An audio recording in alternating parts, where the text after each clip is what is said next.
ચકલાસી ખાતે મા બાપ વિહોણી 151 દીકરીઓનો સમૂહ લગ્નોત્સવ યોજાયો। આ સમૂહ લગ્નોત્સવનું આયોજન ધારાસભ્ય શ્રી સંજયસિંહ મૈડા અને ધારાસભ્ય શ્રી પંકજભાઈ દેસાઈ દ્વારા કરવામાં આવ્યું હતું।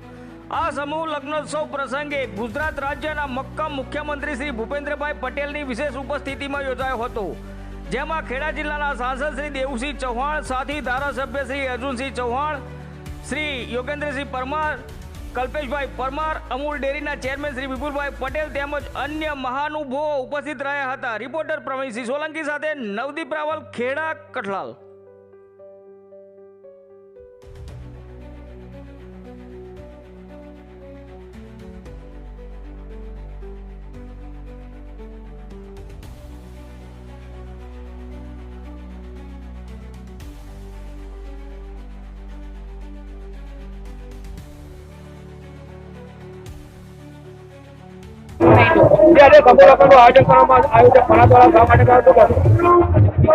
આજે તૃતીય સમૂહ લગ્નનું આયોજન મૌજાના ધારાસભ્ય ભાઈ શ્રી સંજયસિંહે કર્યું છે અને એની અંદર નડિયાદ વિધાનસભા આ વખતે પહેલી વખત અમે સાથે રહી અને આ 151 જોડાના સમૂહ લગ્નનો કાર્યક્રમ રાખ્યો છે, જેમાં મા બાપ વિહોણા ગરીબ છોકરીઓનો અહીંયા લગ્ન થાય અને એને ઘર શરૂ કરવા માટે તમામ પ્રકારની જે જોઈતી ચીજ વસ્તુઓ હોય એ તમામે તમામ ખુરશી, ટેબલ, બેડ, ફ્રીજ, તિજોરી અને ઘર વખરીની બધી જ સાધન સામગ્રી સાથે આ સમૂહ લગ્નની અંદર ભેટ આપવામાં આવી છે।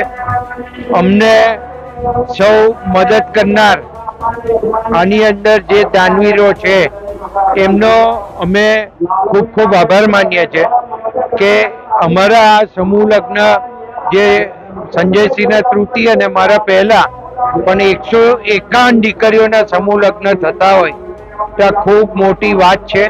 બીજું, અહીંયા આજે ખાસ માન્ય મુખ્યમંત્રી શ્રી ભૂપેન્દ્રભાઈ પટેલ સાહેબ આશીર્વાદ આપવા આવ્યા છે અને એમણે પણ જ્યારે એમને આશીર્વાદ આપ્યા હોય ત્યારે એમનો ઘર સંસાર ખૂબ સારી રીતે ચાલે અને આવનારા દિવસોની અંદર એ ખૂબ પ્રગતિ કરે એવા એમણે આશીર્વાદ પણ આપ્યા છે। તો અમારા માટે ખૂબ આનંદનો પ્રસંગ છે।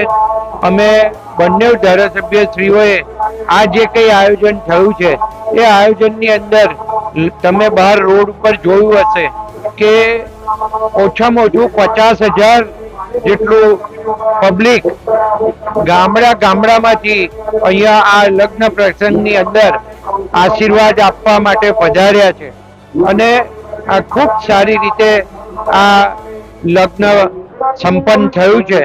તો અમે સંતરામ મહારાજ શ્રી નડિયાદ, અમારા સ્વામિનારાયણ ભગવાન અને બીજા સંતોનો અમે ખૂબ ખૂબ આભાર માનીએ કે એમના આશીર્વાદથી આ બધું શક્ય બન્યું છે। અને સાથે સાથે ફરી એકવાર કહું, તમને જે લોકોએ આના માટે દાન આપ્યું છે એનો અમે હૃદયપૂર્વક આભાર માનીએ છીએ।